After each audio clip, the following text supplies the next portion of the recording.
Blunt Talk with LT, episode 135. This episode is brought to you by StackWap.com. StackWap.com/shop for your SGE merch. Make sure that you subscribe to the channel. Make sure you hit that like button. We gonna get right into this. No games right now. Let's get into this. DJ Envy took shots at Kevin Samuels, tried to expose him, call him out on the radio, go in on him randomly. Let's listen to what DJ Envy has to say. Hello, who's this? Hi, this is Karen. I'm from Ohio.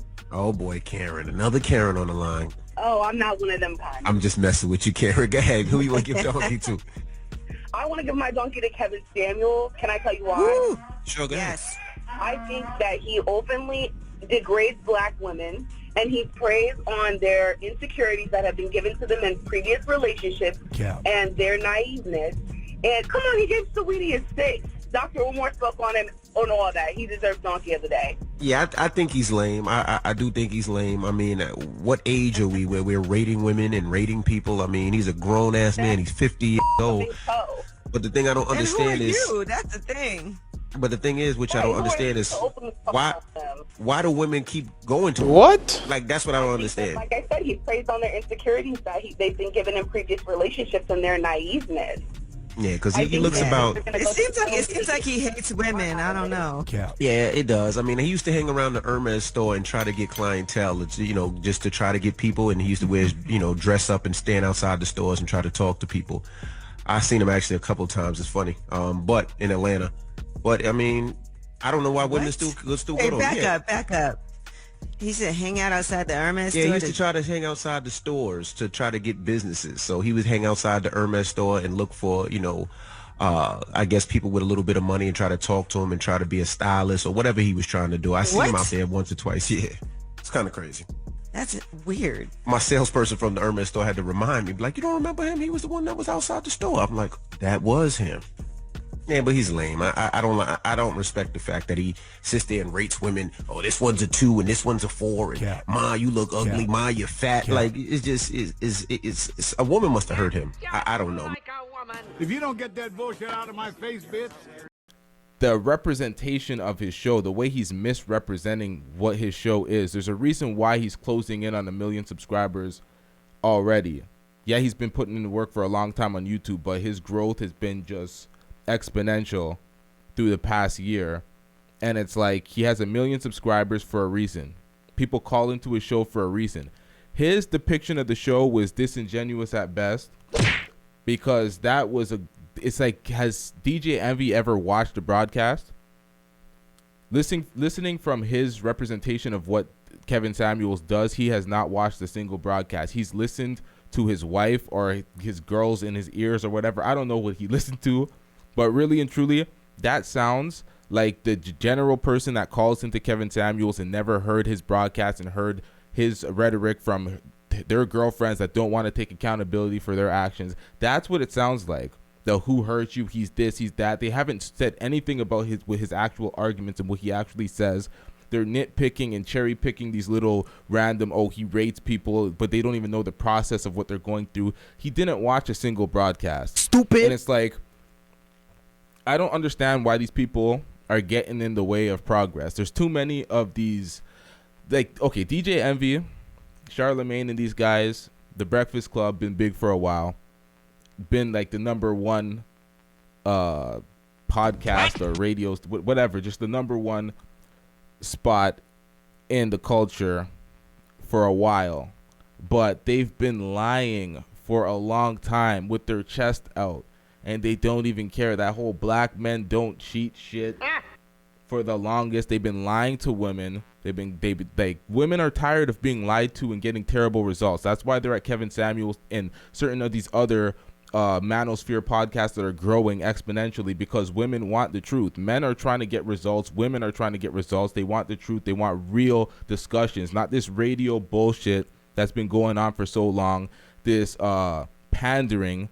Because the Breakfast Club, they got to a point where they went so far liberal cuck pander mode, where DJ Envy's all the way in his beta bag, and it's like, get a job, nigger. He and Charlemagne and them, they get into this super cap pander mode to their audience, where they pander to black women, they pander to gays, they pander to all these people. And it's like when he says that someone must have heard him, and like the shit that the shots that he took, it's just like, where is all this coming from? You see a black man ascending in his respective field that's not really clashing with you. They're not even competition.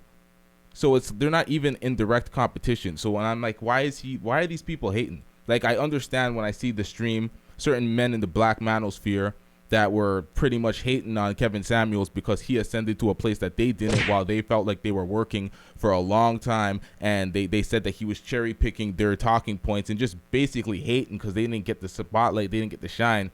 And I'm looking at that and I'm like, what is the point of all this?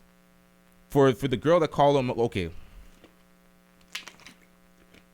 the girl called in, gave the man the donkey of the day. But DJ Envy didn't have to go on for a minute and try to drag Kevin Samuels with no insight and no real perspective to what he does. Because everything he said was just the naysayers' talking points that you hear all the time. The only thing that he left out and he didn't try to do is try to call him gay and shame him like that. Because that's the only thing short of what you generally hear when people try to combat and go at Kevin Samuels. Because at the end of the day, it's like, why do people try to get in the way of things that are working? If this is progress for the community, progress for black relationships, why get in the way? Because you're not a part of it? Because you're not the savior leading the fucking ship? It's like, stay in your lane. Too much people are stepping out of their lane. Dr. Umar Johnson stepped out of his lane. You're a child psychologist. You're trying to work on the black boys. You gave up on black men, but then you want to shoot down all the black men that are trying to do the work. Stay out of the way. If you don't get that bullshit out of my face, bitch. DJ Envy, you're a radio host, DJ. You do pop culture, hip hop topics. Although Kevin Samuels has ascended to the point where he's mainstream trending pop culture, trying to shoot him down like that's pathetic. I see too much of this. Like, even Charlemagne, when Charlemagne was talking, like I fucks with the Breakfast Club. I don't want people to get this all twisted or whatever, but they've been in their beta bag. Let's be real. Charlemagne was hating on Joe Budden all through Joe Budden's ascension. And then when people say, oh, bring up this whole Joe Budden thing where Charlemagne called out Joe Budden and said, Charlemagne called this back then. What Charlemagne was doing was putting out negative, hate-and-ass energy. Joe Budden is not the reason why the podcast went to shit, but I'm going to get into that a little later. Let's get into the Charlemagne's clip with Charlemagne talking shit, pretty much bringing that negative energy when other black creators were ascending. I still think it should be our name this podcast later. I don't know why y'all let him change it to the Joe Budden Podcast. Just but this guy's volunteering more of his fucking thoughts. I thought y'all was a group. I thought y'all was a group. Your little academic tactic won't work here. But I'm just saying, like, imagine if Destiny's Child came back together. It can't be called the Beyonce album. He's trying to divide and conquer the same way he did by getting Ack on his podcast. We're gonna talk. I can't wait to talk about all. I can't wait to talk about all of this. Well, I'd like to know, and I think I also speak for Mole. Why are we salty? Why are y'all salty? If I remember correctly, on the last, well, listen, you had brought up some tweets, some things I said on the podcast. Apparently, I am salty at DJ Academics. I think you got a little hate towards academics. You might be right, Rory. Why? Because I think you know that he's going to take your spot eventually. Joe's got to do his best for his brand. Wait, you think Joe's got to do his best for his brand? And I'm gonna let me do a lap real quick. Oh my God! This is just my assessment, right? I love this. I don't know how close you and Joe are. To me, it seems like Joe and Mal have been knowing each other for a long time. I feel like Joe is loyal to his friends. Okay, so the guys he meets through the industry, y'all kind of disposable. Joe, are we industry friends? I don't know. That's how I see it. I'm just in awe of this guy's good. Am I wrong? He is. Nigga, yeah. Oh, okay. So Rory's your man. Rory's like your friend? Yeah, Rory's my friend. Okay. I hope Joe Budden doesn't fuck it up the way he fucks up a lot of things. I fuck man that he's involved in. Joe definitely. I agree That's with true. that part. That's that true. part I agree I'm with. like, yo, I'm actually rooting. I'm like, yo, Joe, don't self-destruct this time. What do you think we saying behind the scenes? Okay. So what's the problem? That was probably not the best example of the hating moments, but he's done it a lot. But they, in fairness, they were coming at him as well. Joe also said that Rory is a better white co-host than Andrew Schultz. Well, What? That was like Shit getting out of hand now. that was a shoot and a miss. That was a fail. Not even close. Andrew Schultz is a boss out here. He's his own brand. He's a comedian. He's in a whole different lane than Rory. That was not even a comparison. That was borderline disrespectful. No, that was over the line disrespectful. That was straight up disrespectful. That was offensive. But yeah, let's get into the Joe Budden firing of Rory and Mal. I can't say I'm surprised that this happened. There was a lot of weird tension going on for a long time, and it was kind of just like, okay, let's get into it. Let's listen to this. Change the splits. Change the benchmarks. Hey, y'all go get a deal and bring it back. I'll take less. I'll take less. Not much less. Not much less. But I'll take less if y'all source it. Hey, y'all go get the advertiser and the integration. Hey, we talk about these deals all the time. You bring it, you eat different. I bring it, I eat different. You niggas ain't brought shit and got the nerve to have y'all fucking representation and ain't been around in 6 years. Hit Ian phone about something. I won't say what I want to say, but y'all will not continue to treat me this way. Y'all not gonna continue to treat these people this way. Y'all take that fucking dark energy, that arrogance, and that entitlement somewhere else. PTSD. I say all of that to say, we gonna do this. Since Rory feels like he has so many options here. Somehow he still feels like he's running the show.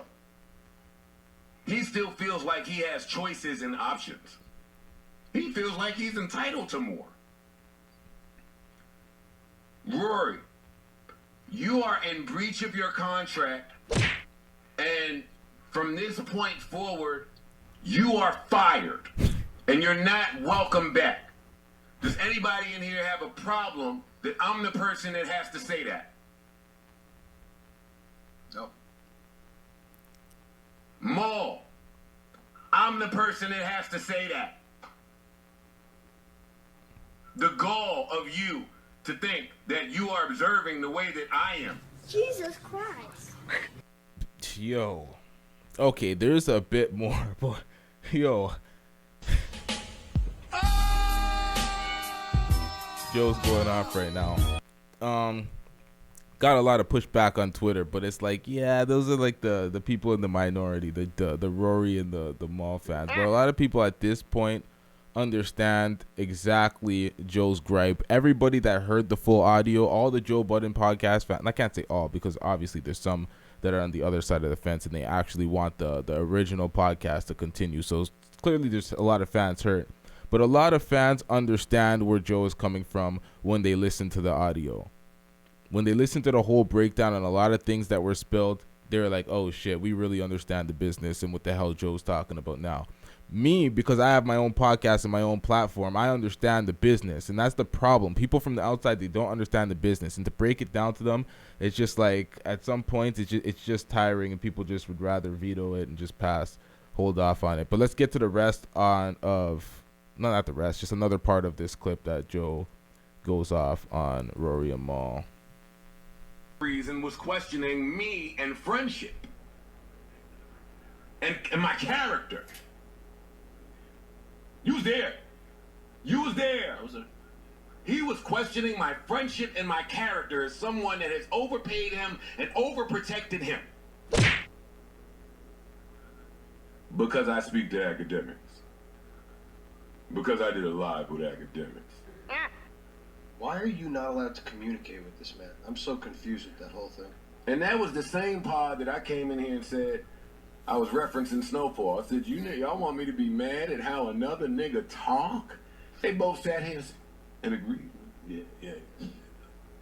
No, nigga. That's what y'all doing. Rory thought that our friendship was in turmoil, and I didn't view him as a friend, and he couldn't view me as a friend because I may work with academics again in the future. We had a show that I think was one of the best shows ever made. That's a great show. And we have been getting offers for that show since I left that show. That's on us to do it tonight. He don't need it and I don't need it. Nobody needs it. Everybody's rich. Niggas is cute and rich. What? And vacating with fiancés. I wasn't that fortunate. Yeah, Swim with the pigs. Yeah, I was vacating with my baby. I was vacating with my baby. Fiance just has a different ring to it. I still got my ring in the drawer, you know what I mean? Repurpose the ring. But I'm saying, he was questioning our friendship based off the fact that I may work with academics again in the future. There is a mutual respect between me and that guy. I'm sorry that the rest of the industry may feel differently about it. I've worked with him. I understand him. I get it. But that was a real bad pod the day that we recorded that when he was mad. And then Mal came in and Rory said, Mal, you know Joe would work with academics again? And Mal said, yeah, man, but you already knew that. I didn't pay that no mind, that little exchange. But boy, was it important. These niggas been... Okay, so Rory and Mal. Okay, so academics gets the W in this one, and he has to hand Rory and Mal the L because he got them uncomfortable. He divided and conquered. He got in their head, regardless of what they want to say with this whole respecting it. Really, a lot of it comes down to Joe still fucking with Ak, and Ak going in on them, keeping his foot on their neck. The thing is, Rory and Mal always act like everything academic says doesn't bother them, and he's a little nigga, and he's this internet guy that wouldn't see them in real life, so anything he says doesn't matter. Meanwhile, everything that he says bothers them to the point where Joe can't even continue his friendship with them, or they feel like he's doing them a disservice, or he's snaking them, or he's doing some fuckery. And I look at that, and I'm like, you're clearly bothered. You're clearly bothered by the shit that academic says. He's clearly not this little nigga that's insignificant to you because everything he says kind of made you fumble the bag.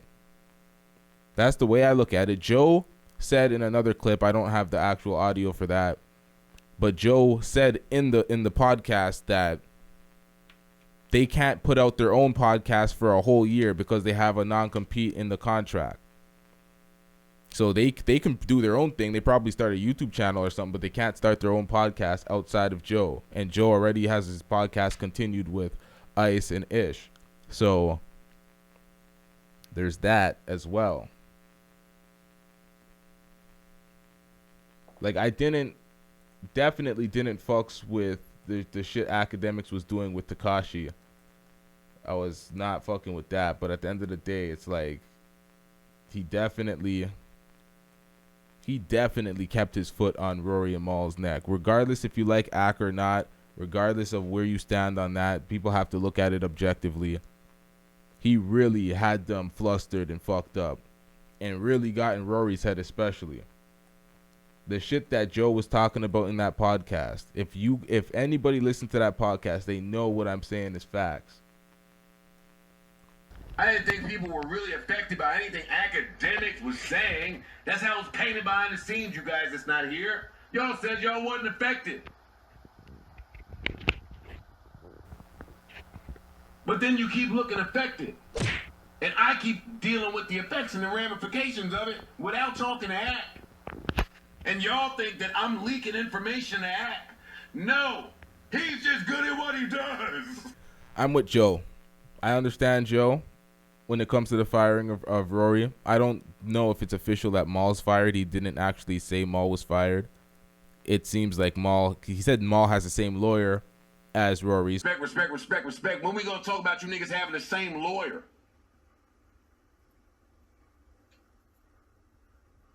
I didn't know that. They didn't tell me that. Nobody told me that. Mal didn't tell me. Rory, nobody told me. You found out. When we gonna talk about that? The lawyer's the manager. The lawyer got all these problems with the current contract. It's the same lawyer that made the contract. I don't play lawyer games, and I don't do well when people try to take advantage of me. Sorry, you niggas gotta move now. So Mal kind of chose sides, but he didn't officially say Mal was fired. He definitively said Rory was fired. So we got Rory the fuck up out of here. And that's the end of him. Yeah, let's wrap this one up. This one's gonna be short, but we're gonna be right back at it. Yeah.